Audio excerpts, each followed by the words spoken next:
अस्सलामु अलैकुम व रहमतुल्लाहि व बरकातुहू। 1921 में यहूदियों को दुनिया भर में मारा जा रहा था। उन्हें जगह जगह से भगाया जा रहा था। जर्मनी में उन पर जेनोसाइड किया गया, वहां उन्हें मिटाया जा रहा था। जब ये हालात पैदा हुए तो पूरी दुनिया ने सोचना शुरू किया कि इन मजलूम यहूदियों को कोई पनाह दी जाए। कई बार बैठकें हुई, चिंतन हुआ। बड़े बड़े लोगों ने कहा कि यहूदी पूरी दुनिया में मारे जा रहे हैं और ये मजलूम है।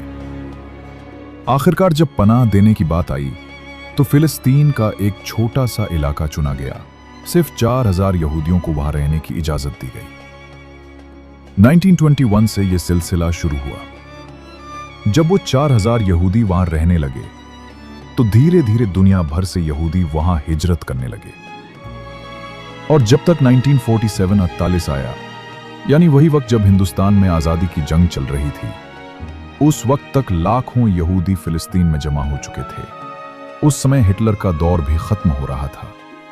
उसने यहूदियों पर बेशुमार जुल्म ढाए, जिसे हॉलोकॉस्ट कहा जाता है। फिर यही यहूदी भागकर फिलिस्तीन में जमा हो गए और फिर उन्होंने दुनिया की बड़ी ताकतों से एक एग्रीमेंट करवा लिया कि अब यह जगह इजराइल नाम से एक नया मुल्क होगा। फिलिस्तीन को 2 हिस्सों में बांट दिया गया, आधा अरबों को और आधा यहूदियों को। जैसे ही यहूदियों को आधा हिस्सा मिला, अरबों का गुस्सा भड़क उठा।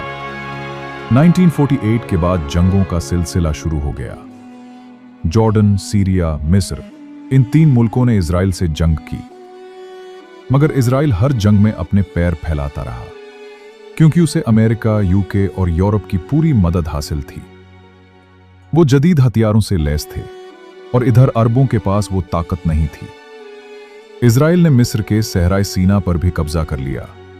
कोहितूर, जो उनके लिए मुकद्दस था, वो भी हथिया लिया।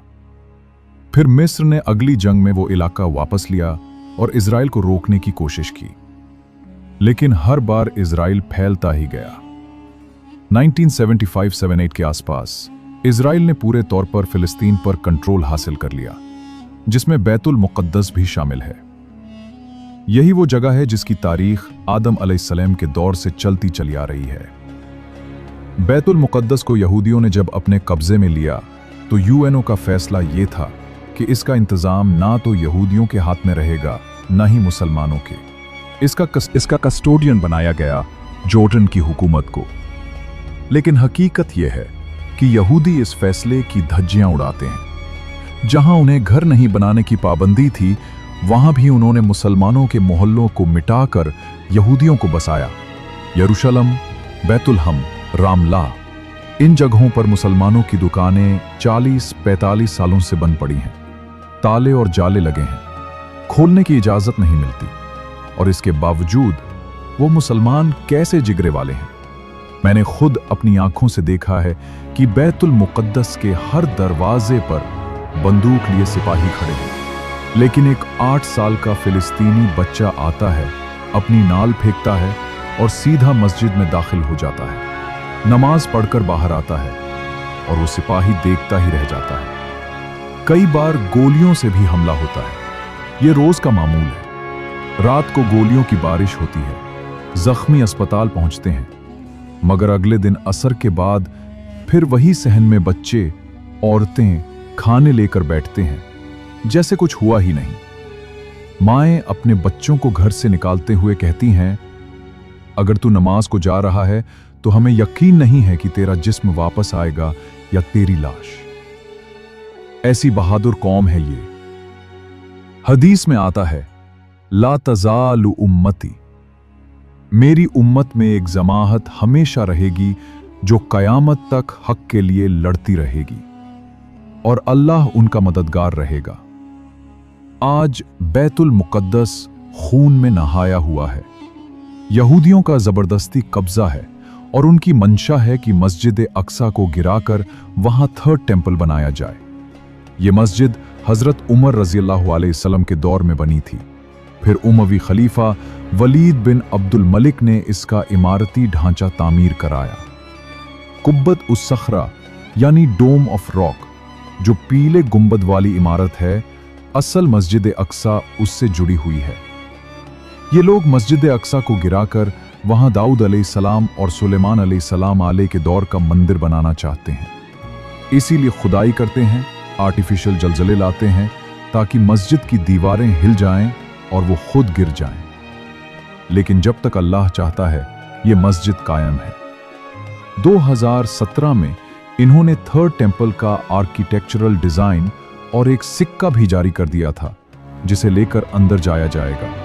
मगर मुसलमान हर जगह सोया हुआ है। अरबों के मुंह में इन्होंने जुबान बंद कर दी है। पहले जो मिस्र, सीरिया, जॉर्डन लड़े थे, आज आपस की जंग में मुब्तला है। इजराइल की गुंडागर्दी इतनी बढ़ गई है कि उसे किसी का डर नहीं।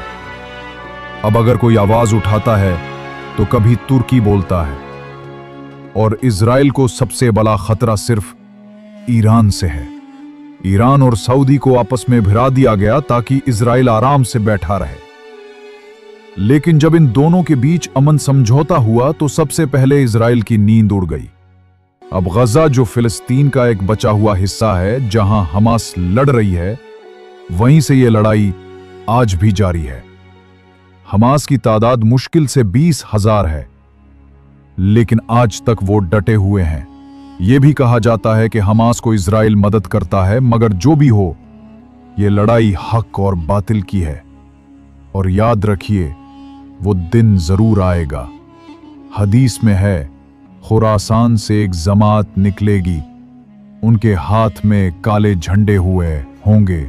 वो इतनी तेजी से निकलेंगे कि दुनिया की कोई ताकत उन्हें रोक नहीं सकेगी, और वो बैतुल मुकद्दस पहुंचकर वहां झंडे नस्ब करेंगे। इस्लाम का परचम फिर से बुलंद होगा।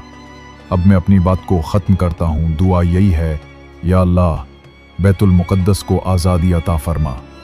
मगर यकीन रखिए, ये जितने दिन भी दंदनाते फिरें, एक दिन जरूर आएगा कि मेरे मुस्तफ़ा सल्लल्लाहु अलैहि वसल्लम का फरमान पूरा होगा और दलबा इस्लाम फिर से बुलंद होगा, इंशाअल्लाह।